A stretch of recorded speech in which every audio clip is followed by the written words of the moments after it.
The afternoon sun beat down on Redemption Valley, turning the dust to a fine red powder that coated every surface and burned the back of the throat.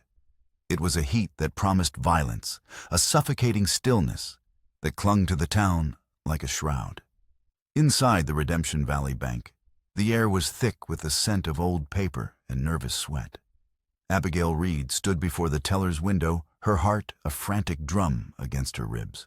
She offered a small, hesitant smile to the young man on the other side of the brass grill.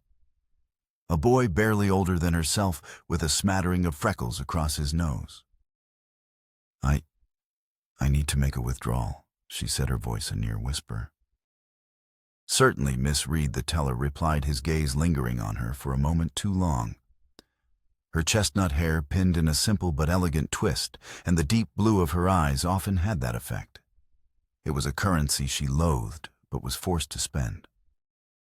Behind her, near the entrance, her stepfather, Jeremiah Sullivan, watched with an unnerving calm. His hand rested on the Colt Peacemaker, holstered at his hip. His posture relaxed, but his eyes, a cold blue-green, missed nothing. He had coached her for this. Your face is your weapon, Abigail. Innocent, trustworthy. Use it. As the teller turned to retrieve the ledger, the bank's heavy oak doors swung open. Two men entered, their faces obscured by dust-caked bandanas. The illusion of a peaceful afternoon shattered. Nobody move, one of the men barked, his voice muffled but clear. The teller froze, his eyes wide with terror. The few other patrons in the bank raised their hands in a gesture of practiced surrender. It was a scene that had played out in 100 frontier towns, a brutal ballet of fear and greed. But for Abigail, it was a waking nightmare. This was not a random act. This was Sullivan's plan. The men were his hired guns from a neighboring territory, and she was the centerpiece of the distraction the lamb sent in before the wolves. The second man vaulted over the counter, grabbing the teller and shoving the muzzle of his pistol against the boy's temple. The safe now. As chaos erupted, Sullivan moved with chilling precision, drawing his own weapon not to defend the bank, but to control the scene. Stay calm, everyone. He commanded, his voice a deceptive balm of authority. Do as they say, and no one gets hurt. Amid the panic, the first robber began grabbing bags of coins from the counter. As he brushed past Abigail, his rough sleeve snagged on the delicate silver chain around her neck. There was a sharp tug, a faint snap, and then a cold emptiness against her skin. Her silver locket was gone. Her hand flew to her throat, her fingers finding only bare skin. No, she gasped, her voice lost in the commotion. She scanned the floor, her eyes darting desperately among the scuffed boots and overturned chairs. She saw it then, a small silver oval gleaming near the robber's feet. The locket had been her mother's, the only thing of true value she possessed. It was a smooth, simple piece, worn soft by years of touch. Inside was a tiny faded photograph of Clara, her mother, her smile a beacon of warmth in a cold world. The loss was a physical blow, a severing of the last tangible link to the love that had once sheltered her. A memory sharp and vivid as a shard of glass pierced through her fear. She was a child again, sitting on her mother's lap. Clara's fingers, gentle and sure, were fastening the locket around her neck. So you'll always carry a piece of my heart with you, my Abby. Her mother had whispered, her breath smelling of lavender and cloves. No matter where you are or how dark the world seems, you remember that you are loved. My locket, Abigail whispered, taking an involuntary step toward the robber. Sullivan's eyes flashed a warning. Stay put, don't ruin this. But the loss was too great, the connection too profound. Ignoring Sullivan, ignoring the danger, she lunged for it. The robber, startled by her sudden movement, kicked out, sending the locket skittering across the wooden floor, where it disappeared under the teller's counter. "Get back, you foolish girl," he snarled, raising his pistol. Before he could act, Sullivan was there, his hand a vice on the man's arm. "Enough," Sullivan said, his voice low and menacing. "We have what we came for." He shot a look at Abigail, a look that promised a reckoning later.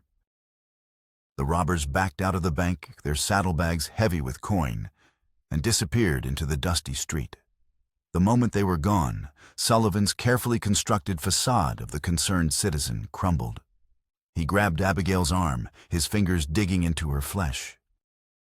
"What in God's name were you thinking?" he hissed, his face a mask of cold fury. "You nearly cost us everything over a worthless trinket." "It wasn't worthless," she retorted, pulling away from him. "It was my mother's." She moved toward the counter, desperate to retrieve the locket, but the terrified teller was already emerging, clutching it in his trembling hand. "Is this yours, miss?" he asked, offering it to her. Before she could take it, Sullivan snatched it from the boy's grasp. He examined the locket for a moment, his thumb brushing over the smooth silver. A flicker of something unreadable, pain perhaps, or regret, crossed his features before being replaced by his usual cold mask. He slipped it into his vest pocket. "I'll hold on to this," he said, his tone leaving no room for argument. A reminder of the cost of sentimentality. He turned and strode out of the bank, leaving Abigail standing in the wreckage of his crime, the hollow space on her chest echoing the vast emptiness inside her. She had not only been an unwilling accomplice to a robbery. She had lost the one thing that connected her to her past, to her mother's love, to the person she used to be. And in that moment, her vague dream of escaping Redemption Valley hardened into a singular, desperate goal. She would get her locket back, and with it, she would reclaim her life. The Silver Dollar Saloon was Jeremiah Sullivan's kingdom, a dusty domain of sour whiskey-faded dreams and the quiet desperation of men who had lost their way. Abigail moved through it like a ghost, her presence both essential and ignored. By day she kept the books and polished the bar until the dark wood gleamed. By night she served drinks, her face a carefully composed mask of polite detachment, her mind 1,000 miles away. For 5 years since her mother's death, this had been her life, her prison. She squirreled away every spare coin, hiding them in a small leather pouch beneath a loose floorboard in her room. The pouch was her secret hope, her ticket to San Francisco, a place she knew only from her mother's stories, a city by the sea filled with mist and opportunity, a world away from the grit and cruelty of Redemption Valley. Tonight, the saloon hummed with a dangerous energy. Silas Reed and his gang were in town, their presence casting a predatory shadow over the usual patrons. Reed, a man whose charisma was as sharp and deadly as the knife he was rumored to carry, sat at Sullivan's private table, a game of high-stakes poker unfolding between them. Abigail refilled their glasses, her movements fluid and silent, trying to make herself as inconspicuous as possible. Reed's eyes, however, followed her every step, his gaze as oily and unwelcome as the stale smoke that hung in the air. From a distance, a solitary figure watched the town's goings-on. Samuel Blackwood was a man who lived at the edge of things, both literally and figuratively. His ranch was nestled in the foothills, miles from the noise and corruption of Redemption Valley. He was a mystery to the townsfolk, a former Union surgeon who now raised cattle, a man of education and refinement, who chose a life of isolation. He avoided the silver dollar, avoided Sullivan, avoided the ghosts of a past that were buried deeper than any grave. But tonight, a premonition, a strange disquiet had drawn him to the ridge overlooking the town. He watched the lights of the saloon, a storm gathering in the mountains, at his back, and felt an inexplicable sense of dread. The poker game was not going well for Sullivan. The pile of chips in front of Silas Reed grew steadily, while Sullivan's dwindled to nothing. Abigail saw the telltale signs of her stepfather's desperation, the tightness in his jaw, the vein pulsing at his temple the way he downed his whiskey in single, angry swallows. He had already lost his prized pocket watch's gold rings and a significant amount of cash. Now he was out of options. "It appears your luck has run out," Jeremiah Reed said, his voice a theatrical purr. He shuffled the deck with a flourish, his scarred hands moving like spiders. "A shame. I was just beginning to enjoy myself." Sullivan's eyes darted around the room, landing on Abigail as she cleared a nearby table. A cold, calculating look entered his eyes, a look she knew all too well.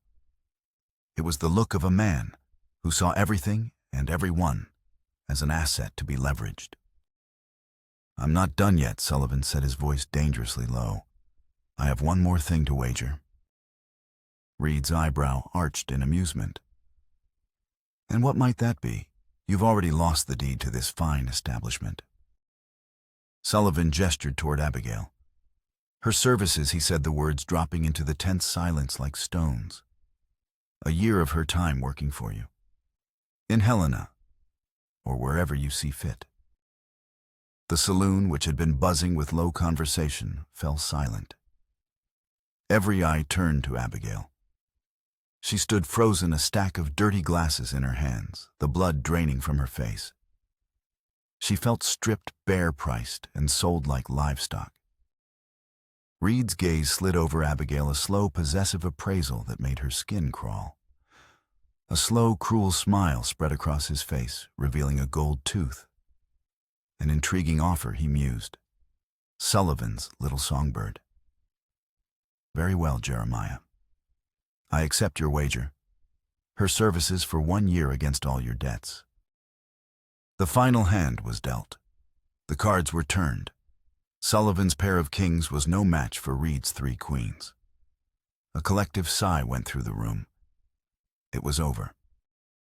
"She's yours," Sullivan said, his voice flat, devoid of emotion. He pushed his chair back and stood avoiding Abigail's gaze. Reed rose, his smile widening. "Excellent. Pack your things, little bird. We ride for Helena at dawn." Something inside Abigail, something that had been coiled tight with fear and suppressed rage for years, finally snapped. The glasses in her hands trembled. "No," she said, her voice quiet but ringing with a clarity that cut through the thick air. Reed's smile faltered. "Pardon?" "I said no," Abigail repeated, her voice gaining strength. She set the glasses down on the table with a firm click, her eyes locked on Silas Reed. "I am not property to be bought and sold. I will not go with you." A ripple of shock went through the saloon. No one defied Silas Reed. No one defied Jeremiah Sullivan. Reed let out a low chuckle, a sound devoid of humor. "Spirited. I like that. It makes the taming all the more satisfying. Jeremiah, it appears your asset requires convincing." Sullivan's face was a thundercloud of fury and humiliation. He strode toward Abigail, his hand raised. "You will do as you are told, girl?" he snarled. Or what she challenged, a lifetime of defiance, finally breaking free. "What more can you take from me? You've already sold my future to cover your weakness." The slap was sharp, the sound echoing in the silent room. Abigail's head snapped to the side, her cheek stinging. But the physical pain was nothing compared to the fire of rebellion now raging within her. With a swiftness that surprised everyone, including herself, she grabbed an empty whiskey bottle from the table, smashed it against the edge, and held the jagged neck out like a weapon. "Stay back," she warned, her eyes blazing. "All of you." She began to back away, moving toward the saloon doors. For a moment, no one moved, stunned by her ferocity. Then Sullivan lunged. But Abigail was ready. She dodged his grasp, spun around, and ran. She burst through the batwing doors and into the night just as the heavens opened up. The storm hit with the force of a physical blow. Rain fell in blinding sheets, turning the street to a river of mud. Thunder cracked overhead, a sound like the sky tearing apart. Abigail ran her only thought to escape, to put as much distance as possible between herself and the prison of the Silver Dollar Saloon. She heard shouts behind her, Sullivan's voice bellowing her name. She risked a glance over her shoulder and saw him, a dark silhouette against the saloon's light, plunging into the storm after her. She ran harder, her sodden dress clinging to her legs, her lungs burning. She headed for the river, the edge of town, the only path she knew. She reached the riverbank and stopped, her heart sinking. The placid stream she knew had transformed into a raging brown torrent, swollen with rain, its current a churning, deadly force. She was trapped. Abigail Sullivan's voice was right behind her. He emerged from the curtain of rain, his face a mask of pure rage. "Stop this foolishness. You've made things 1,000 times worse. Reed will kill me for this insult." "That is not my concern," she screamed back over the roar of the wind and water. He advanced on her, his eyes wild. "Please, Abigail," he begged. And for a fleeting second, she saw a flicker of desperation, of a man cornered and afraid. "Don't do this. For your mother's sake." "Don't you dare speak her name," Abigail spat, backing away until the churning water was at her heels. He looked over his shoulder back toward the town, as if expecting Reed to appear at any moment. The fear in his eyes was replaced by a cold, terrible resolve. He looked back at her, his expression one of grim finality. He was solving his problem. Permanently. "I'm sorry, Abigail," he said, his voice barely a whisper. He lunged not to grab her, but to shove her. With all his strength, he pushed her backward. Abigail screamed as her footing gave way. The world tilted, a maelstrom of dark water and flashing lightning. Then the icy shock of the river enveloped her, stealing her breath, dragging her down into the roaring darkness. The current seized her, tumbling her like a rag doll. She fought her arms, flailing, but the weight of her dress and the force of the water were too much. She broke the surface, once gasping for air, and saw Sullivan standing on the bank, a solitary figure watching her drown. Then she was pulled under again, the roar of the water filling her ears, her lungs on fire. This is it. She thought, a strange calm settling over her as her strength failed. This is where it ends. Just as the darkness began to claim her, a shape broke the surface nearby. A hand, strong, weathered, and determined, plunged into the water, its fingers closing around her arm in an iron grip. Samuel Blackwood, drawn from his vigil on the ridge by the sounds of the chase, had arrived at the riverbank, just in time to witness Sullivan's ultimate act of betrayal. Without a second thought, he had dived into the torrent. He pulled her upward, his strength a desperate anchor against the deadly current. As he dragged her from the water and lifted her into his arms, she caught a glimpse of his face, a stranger with silver-streaked hair and eyes that held a storm of their own. Then the world faded to black. For days, Abigail drifted in a fog of fever and fragmented dreams. She was vaguely aware of a warm bed, the crackle of a fire, and the taste of broth spooned gently between her lips. A constant, steady presence hovered at the edge of her consciousness. A quiet man with a gentle touch and a voice that soothed the raging fire in her lungs. Samuel Blackwood tended to her with the practiced efficiency of a surgeon. He bathed her feverish skin, administered herbal remedies to ease her breathing, and sat vigil through the long nights, watching as her body fought the pneumonia that had taken root. During the quiet hours as she slept, he found himself studying her face, struck by a powerful sense of familiarity. It was in the curve of her cheek, the line of her jaw, and most of all, in the rich chestnut color of her hair spread across his pillow. It was a color he had not seen in 15 years, not since he had last looked upon the face of his wife Clara. Driven by a suspicion too wild to speak aloud, he retrieved a small locked wooden box from the bottom of a trunk. Inside, nestled on a bed of faded silk, was a daguerreotype of a young woman. It was Clara, her expression serious, but with a light in her eyes that even the primitive photography could not extinguish. The resemblance between the woman in the photograph and the girl in his bed was undeniable. It was more than a passing similarity. It was the unmistakable echo of blood and bone. Clara had been pregnant when he left for the war. He had been told she and their unborn child had perished in a fire set by Confederate raiders. For 15 years he had carried that grief, a hollow ache, that had driven him to this solitary life. But now this young woman, Abigail Reed, had washed up in his life, thrown into a river by Jeremiah Sullivan, the very man who had been Samuel's business partner before the war, the man who had vanished from Kentucky around the same time Clara had supposedly died. The coincidences were too great to ignore. When Abigail's fever finally broke, she awoke to find Samuel sitting by her bed, his face etched with concern. "Where?" She whispered, her voice a raw rasp. "You're safe," he said, his voice calm and reassuring. "You're at my ranch. I'm Samuel Blackwood." Memory returned in a painful rush. "Sullivan," she gasped. "He threw me in." Samuel's jaw tightened. "I know. I saw." Over the next few days, as Abigail's strength slowly returned, a tentative bond formed between the girl with no past and the man who had lost his.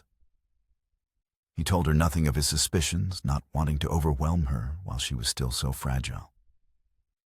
He simply cared for her, listened to her, and provided a sanctuary of safety she had not known since her mother was alive. Meanwhile, in Redemption Valley, Sullivan and a corrupt, compliant Sheriff Monroe began their search. The story they spread was simple and vicious.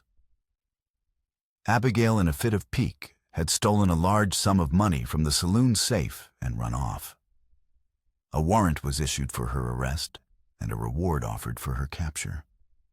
Sullivan's lie transformed Abigail from a victim into a fugitive, ensuring that no one in the valley would offer her aid.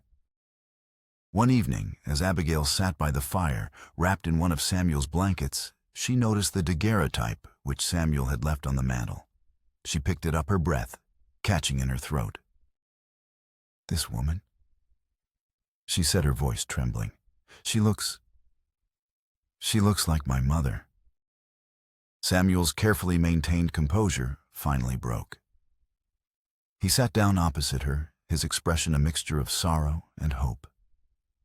"Her name was Clara," he said softly. "She was my wife." He told her his story then, of their life in Kentucky, of the war that had separated them, of the news of her death that had shattered his world. As he spoke, Abigail listened, the pieces of her own fractured history beginning to click into place. The vague stories her mother had told of a life before Sullivan, the sadness that always clouded her eyes when she spoke of Abigail's father, who died in the war. "My mother's maiden name was Edwards Abigail," whispered, her mind reeling. "Clara Edwards. She was from Kentucky." Samuel's eyes filled with a pain that was 15 years old. That was her name. The implication hung in the air between them, vast and terrifying and beautiful. If Clara had been Samuel's wife, and if she had given birth to Abigail after Samuel had left for the war. "I think, Samuel," said his voice thick with emotion, "that Jeremiah Sullivan has been lying to you your entire life, and I think you are my daughter." The words settled over Abigail, not as a shock, but as a deep, resonant truth. It was a truth she felt in her bones, an answer to a question she hadn't even known how to ask. But this profound revelation brought with it a terrible new reality. They were bound by blood, but they were also fugitives trapped on Samuel's remote ranch with Sullivan and the law hunting for them, their story a wild accusation with no proof. Their goal was no longer just survival. It was to find a way to reclaim the truth of their past. The weight of Samuel's revelation settled over Abigail, a strange mix of profound peace and terrifying uncertainty. To have a father, a real father, was a dream she had long ago abandoned. Yet the truth was a dangerous weapon. Without proof, it was just their word against that of a powerful man who controlled the town and its sheriff. They were trapped isolated on Samuel's ranch, with Sullivan's net drawing ever tighter.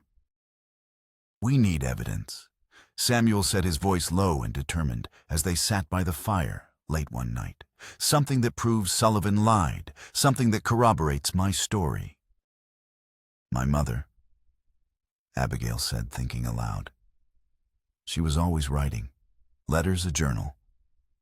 But Sullivan burned all of her things after she died. He said he couldn't bear the painful reminders.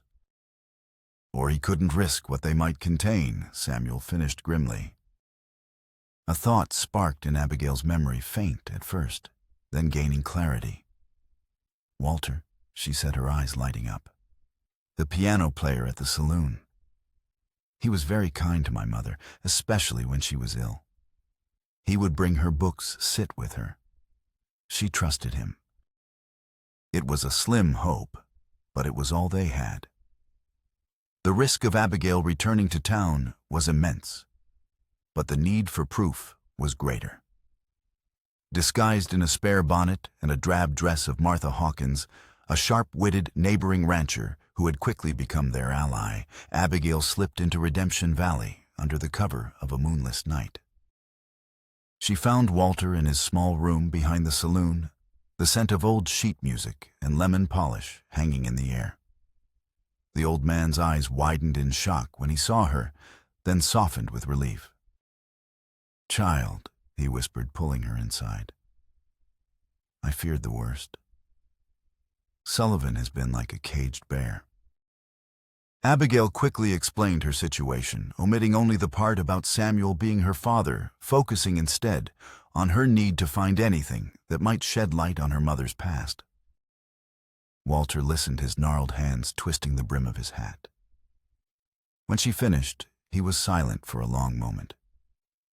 "Your mother was a good woman, trapped in a life she did not choose," he said finally. "She knew Sullivan was a dangerous man. In the weeks before she passed, she gave me something for safekeeping. She said it contained truths that needed to be known if anything happened to her." He moved to a small, locked trunk in the corner of his room, his movements slow and deliberate. He unlocked it, and from beneath a stack of worn clothing, he withdrew a sealed yellowed envelope. "She made me promise to deliver this to a man named Samuel Blackwood, should I ever find him." Walter said, his voice heavy with the weight of the long-kept secret. "I never could locate him. Until now." With trembling hands, he passed the envelope to Abigail. Her mother's elegant script was on the front, Samuel Blackwood. Her heart pounding, Abigail tore open the seal. Inside was a single sheet of paper filled with her mother's handwriting. She read the words aloud, her voice shaking, Walter listening with tears in his eyes. The letter was a confession, a testament, a final act of love. Clara detailed her kidnapping by Sullivan during the war and the lie of Samuel's death he had fed her, and the devil's bargain she had made her silent complicity in exchange for her daughter's life. She wrote of her enduring love for Samuel and her deep regret for the life of deception she had been forced to lead. And she confirmed the truth that was already blooming in Abigail's heart. "Look after our daughter. She is strong and kind with your sense of justice and my stubborn heart. Tell her the truth. Tell her she was born of love." The letter was everything. It was the proof they needed, the key that could unlock their past and secure their future.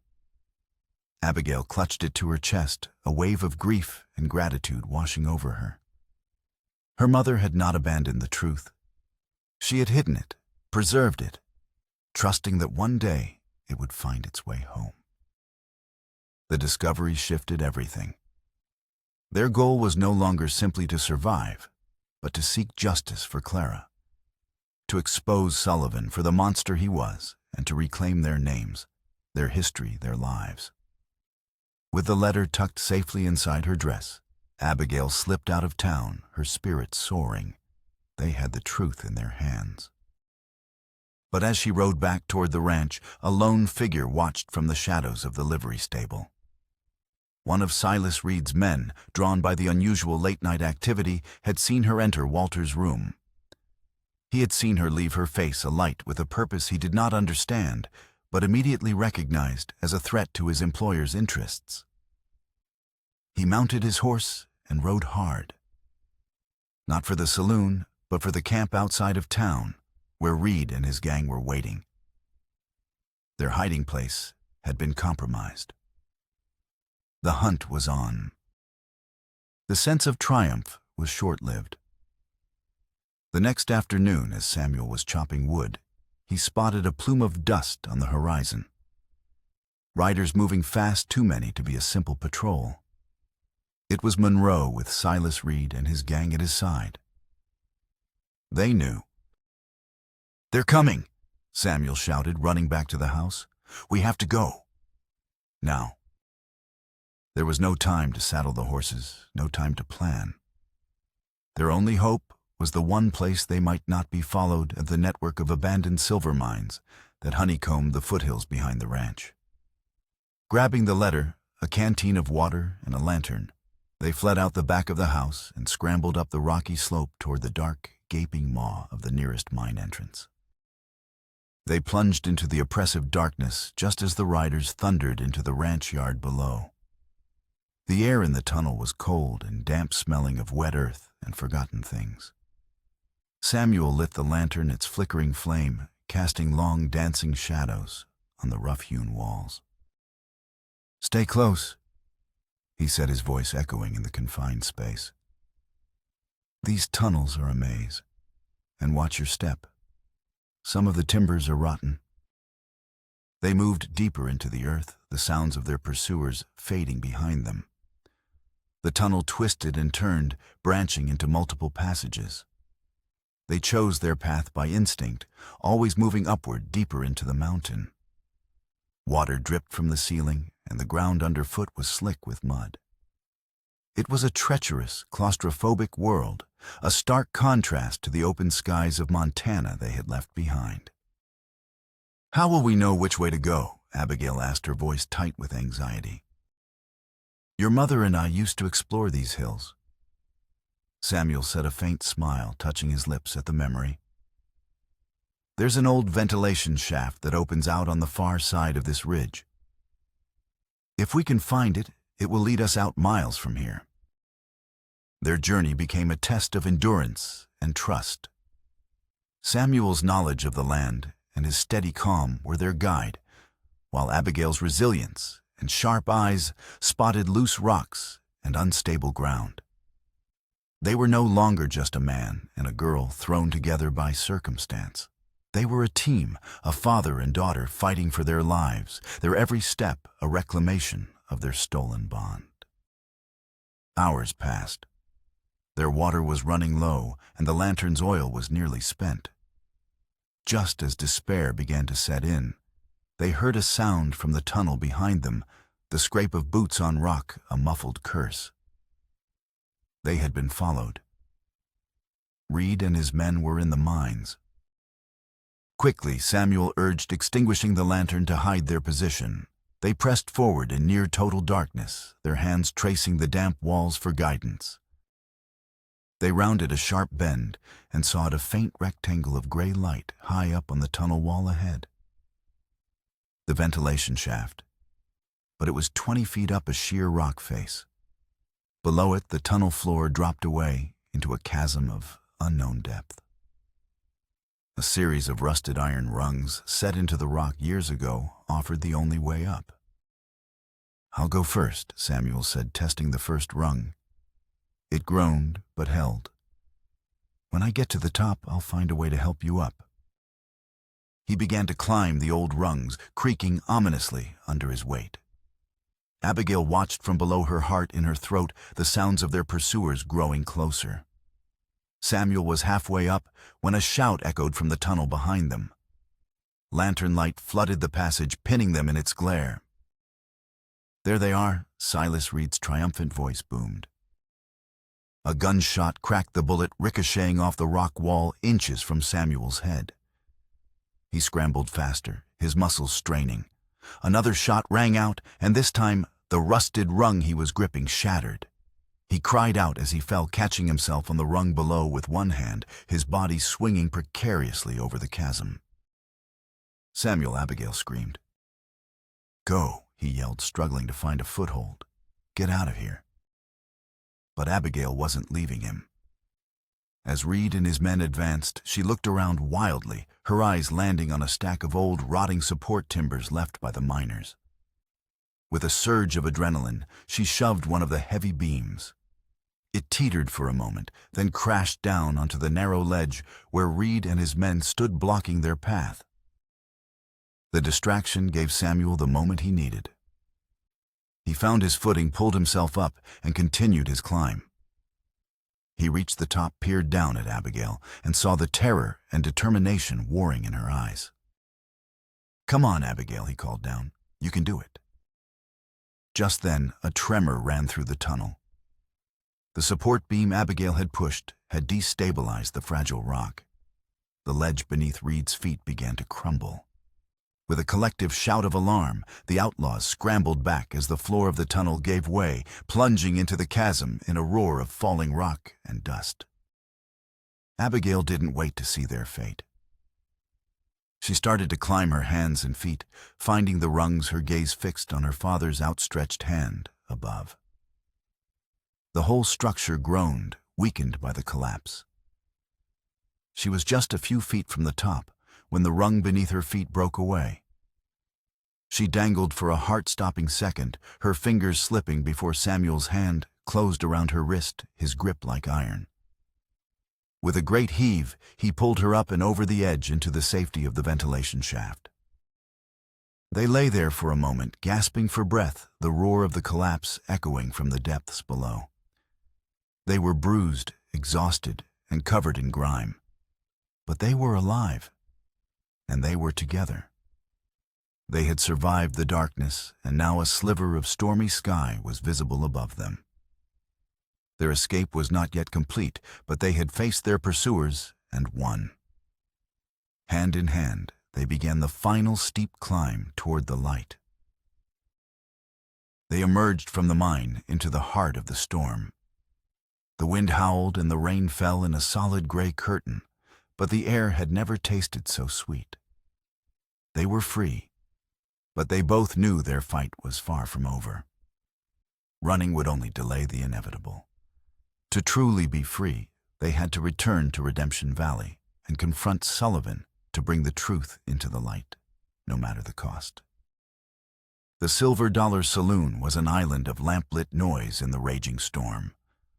Thunder rattled the windows, and the wind screamed like a banshee through the cracks in the walls. Inside, Jeremiah Sullivan stood at the bar, a glass of whiskey in his hand, his face a thundercloud that matched the weather. Reed and his men had not returned from the mines. The girl was still out there, and Samuel Blackwood, the ghost from his past, was with her. The saloon doors burst open, bringing a gust of wind and rain that extinguished half the lamps. Two figures stood silhouetted in the doorway, dripping water onto the floorboards. It was Samuel and Abigail. A stunned silence fell over the saloon. Patrons froze their drinks halfway to their lips. Walter at the piano let his hands fall from the keys with a discordant clang. Sullivan turned slowly, his face a mixture of disbelief and fury. "You," he breathed. "You have some nerve, Blackwood, showing your face in my town."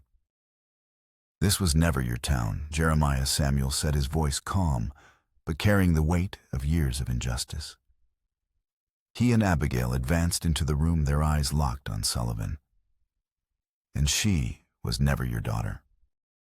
Sheriff Monroe, sitting at his usual corner table, rose to his feet, his hand instinctively going to his gun.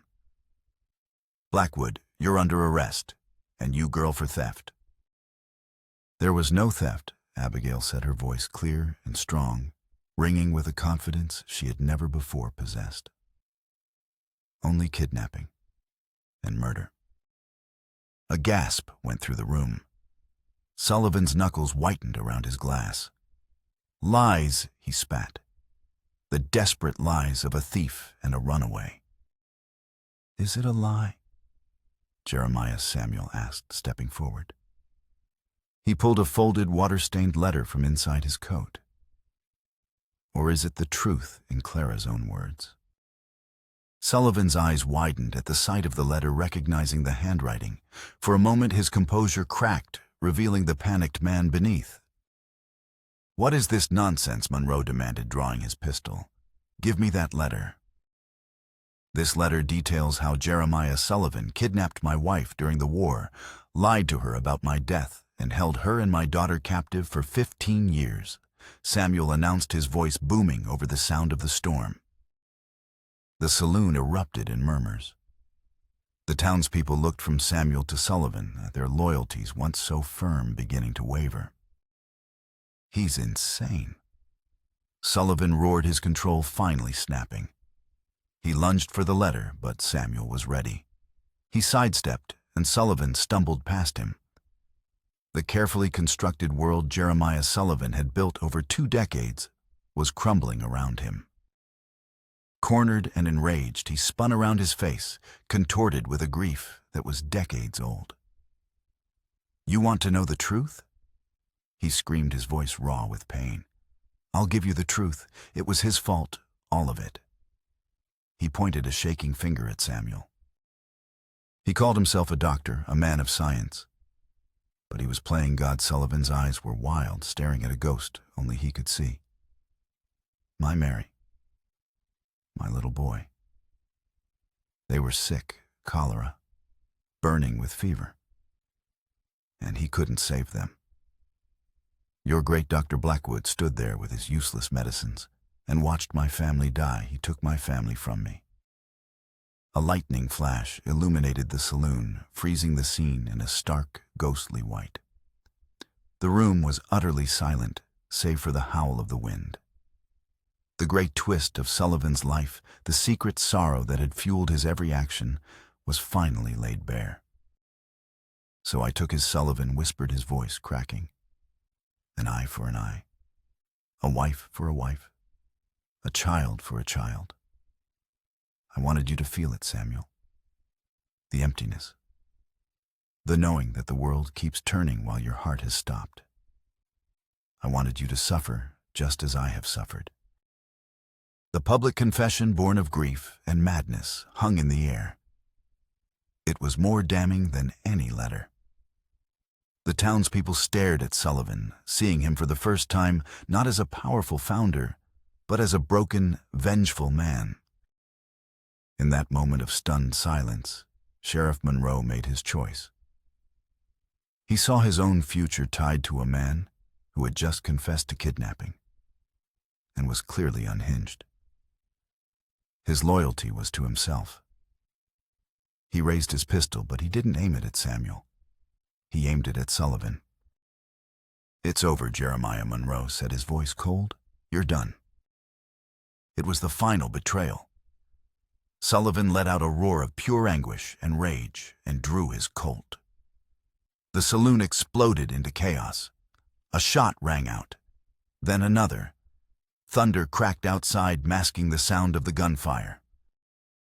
When the smoke cleared, Sheriff Monroe lay on the floor, a dark stain spreading across his chest. And Jeremiah Sullivan stood swaying, a look of surprise on his face, his hand clutching his side, where Abigail, in a desperate act of self-preservation, had fired the small derringer Walter had slipped her before they left. He looked at Abigail, his eyes filled not with hatred, but with a vast, empty sorrow. "Mary," he whispered. And then he collapsed, his kingdom of lies and grief falling with him. The storm broke as suddenly as it had begun. In the silence that followed the climax, the saloon doors swung open to reveal a tall, broad-shouldered man wearing the badge of a U.S. Marshal. Behind him stood Martha Hawkins, her face grim but resolute. She had ridden through the storm not for the local sheriff, but for a higher authority, betting on the truth she had sensed in Samuel's story. The marshal took in the scene, the defeated Sullivan, the fallen Monroe, the townspeople in stunned silence, and his gaze settled on Abigail and Samuel. Order had come to Redemption Valley. In the days that followed, the full story emerged, corroborated by Clara's letter and the testimony of a guilt-ridden Walter. The town, stripped of its corrupt leadership, began the slow process of healing. The people of Redemption Valley looked at Abigail with new eyes, not as Sullivan's property or a runaway thief, but as a survivor, a founder in her own right, and the daughter of the quiet, heroic man who had lived at their edge for so long. Weeks later, when the first snows of winter dusted the peaks of the surrounding mountains, Abigail and Samuel stood together in the small cemetery on the edge of town. The air was crisp and clean, carrying the scent of pine. They had erected a new headstone for Clara, one that bore her true name, Clara Edwards Blackwood. Abigail reached into her pocket and pulled out the silver locket. Samuel had found it in Sullivan's vest pocket, after the confrontation, its silver surface untarnished. She opened it, looked at the tiny, smiling face of her mother, and then gently placed it on the top of the cool gravestone. It was not a goodbye, but a promise, a symbol of a past accepted and a future waiting to be built. "She would be so proud of you," Samuel said, his voice thick with emotion. Abigail leaned her head against her father's shoulder. "I think I'll stay," she said softly, the dream of San Francisco fading like the morning mist. "Here, with you. This valley was my prison, but maybe now it can be a home." As they turned to leave, Martha Hawkins approached them, a rolled-up document in her hand. "The town council asked me to give you this," she said, a rare, warm smile on her weathered face. She handed the document to Samuel. He unrolled it. It was a deed, a gift from the community for the plot of land adjacent to his own. It was their way of saying thank you, of saying welcome. Abigail looked out over the valley, no longer a place of hardship and imprisonment, but a place of hope. A place that was at long last truly living up to its name. A place of redemption.